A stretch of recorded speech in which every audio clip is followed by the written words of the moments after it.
Hey there, welcome back. Let's proceed further and let's check a couple of more interesting things related to exception handling. So let's get started. In here, I have already added this project in order to save some time. And in here, first of all, we would be making use of a try catch block. So let's get started. First of all, here we have the try block. Let me add a catch block in here. Alright, so this is the standard stuff. Now friends, whenever we make use of try catch block, there could be multiple catches. And definitely there should be only one try block where we can add statements. Now suppose in here we create a variable x maybe, and inside the try block we try to say x equals 10 divided by 0. Now as we know that this statement, after execution of this statement there would be an exception, so we can catch this exception. Divide by 0 is a arithmetic exception error. So inside this catch block, we will try to print the exact stack trace. So in here I will type in e.print stack trace, and after that we will say sysout inside exception block. Alright, so this looks good. Very simple and easy to understand program. And if I execute the program, it will say that here is a arithmetic error.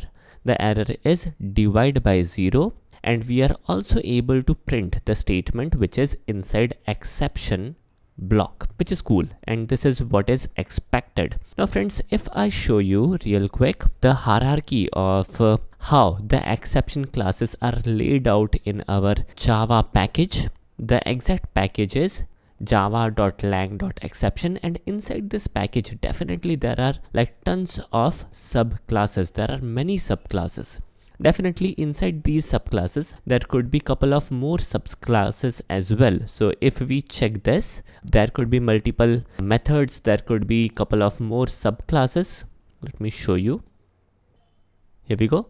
So in here there are couple of subclasses. Let me show you one package which is runtime exception. Let me search for it, runtime exception. Here we go. So in here, for example, in here it's jm runtime exception. If I click on this, there are couple of subclasses. So those kind of subclasses are there, and there are further hierarchy inside these subclasses as well. The bottom line is that there are many exception type, and the main exception is definitely exception. So exception is mother of all exception, and mother of exception class is throwable, and definitely mother of all the classes is the object class. So this is something you must know. We will come to this point and I will try to make you understand why I am emphasizing on this point, that we have a large variety of exception and these subclasses are more specific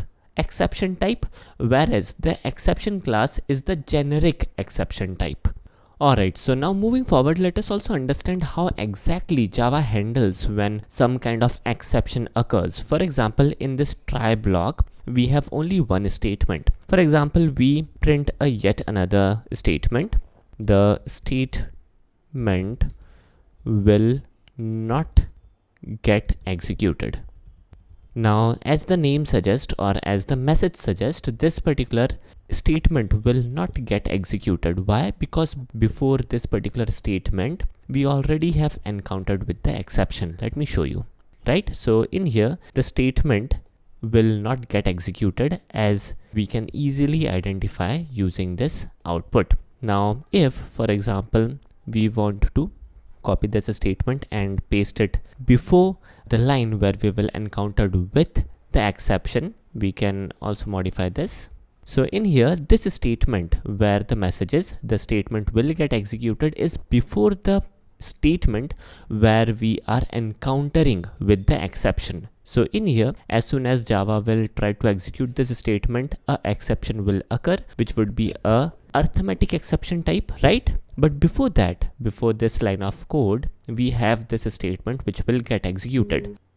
So the bottom line is the statement before the exception will get executed, and the statement after the exception will not get executed. Let me show you.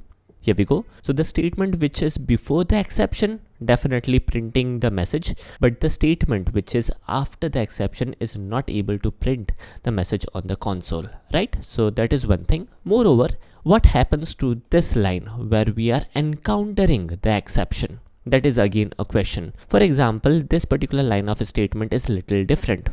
Let me add in a yet another statement in here. It would be like, we don't know what will be the outcome, right? And after this we will perform a very simple operation. It would be like x divided by 10 maybe as of now, and take a note of it that as of now there won't be any exception in here, right? So as of now, if we print this, then it will definitely give us a proper output where the first statement will give us a message, the statement will get executed. The second message would be, we don't know what would be the outcome, and then we will print 0. And the statement will not get executed. Now let us make some changes, small little changes, and let us do one thing. Let us divide x with 0. When Java will execute this particular part of this statement, definitely there would be a crash. Now this particular statement is consisting of two parts. First part is where we are simply displaying this message on console, and the second part is a arithmetic part where we have some arithmetic operation. Now we know two things. First thing is that this particular statement will get executed, and the second thing is that the third statement after exception, this highlighted statement after exception, will not get executed. But what would be the outcome for this particular statement? The bottom line is there is no chance of partial execution. Let me show you.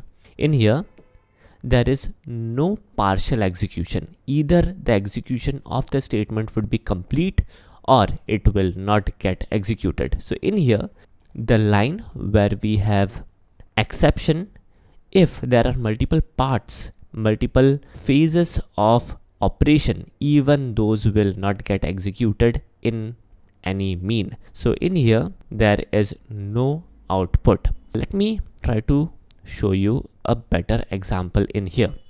Suppose in here we will say x equals to 10 multiplied by 10, right? And we will enclose this in between pair of parentheses. This means that this part will first get executed, then afterwards we will try to divide the final answer with 0, right? So in here again there are two parts. Firstly, we will try to multiply 10 with 10, and then we will try to divide it by 0, and finally we will try to give the final value to x. So there are multiple parts. We can further modify this. We can further try to do further things. Let me show you. Alright, so let me do one more thing. In here we will be creating a yet another variable, maybe y, and we will initialize the value of y as 5 maybe. Alright, and in here inside this statement, what we will do is, in here we will type in y equals 10 multiplied by 10. So first of all, we will multiply 10 into 10, which will give us 100, and that value would be stored inside this variable y. And finally, we will be dividing 100 with 0 when we will get the exception. Now, after this execution, what should be the value of y? Let me try to print the final value of y. Now, this could be little confusing, right? So let me also add a separator as well that will give you a better visibility. So as per rule, the value of y should be only 5 because no partial execution should be done. Let me show you whether our concept works properly or not.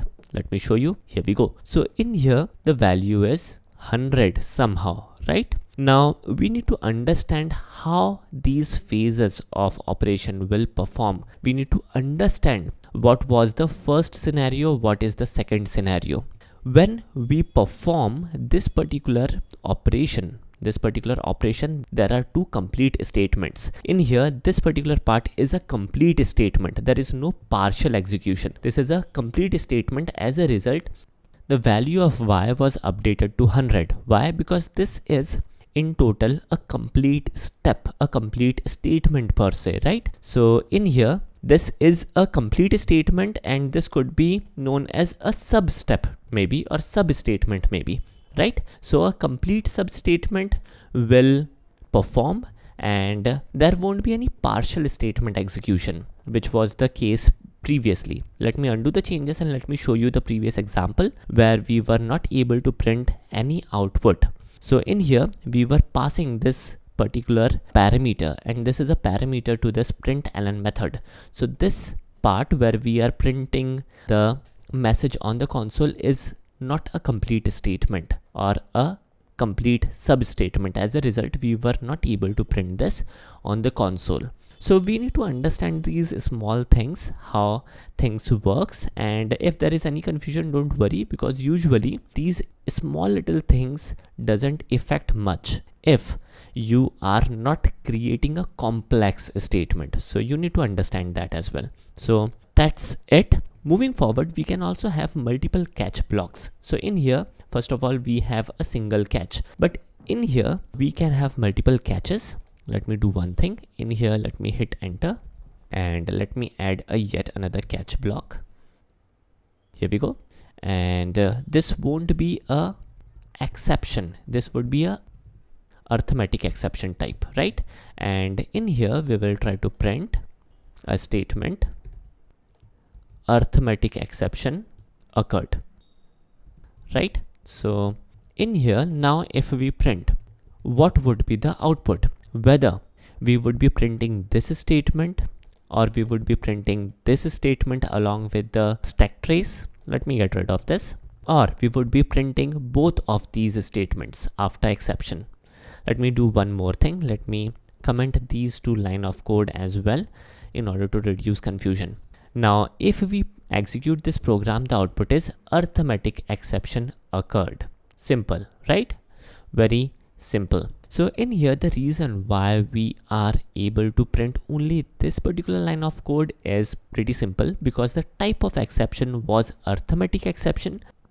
Now, whenever there would be multiple catch blocks, Java will try to select the most accurate type of the exception. So in here, it have found the most exact exception type, which is the arithmetic exception, and the arithmetic catch block, the arithmetic exception catch block will get executed. So in here we are printing the statement. Now take a note of it that only one catch block will get executed for a try. Even though there are thousands of catch blocks, doesn't matter, only one catch block will get executed.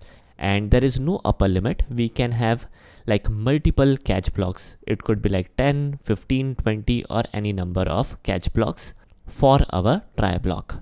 Alright, so this is it for today. And there are more things related to exception handling, which we will cover in our forthcoming videos. Hope you guys enjoyed it.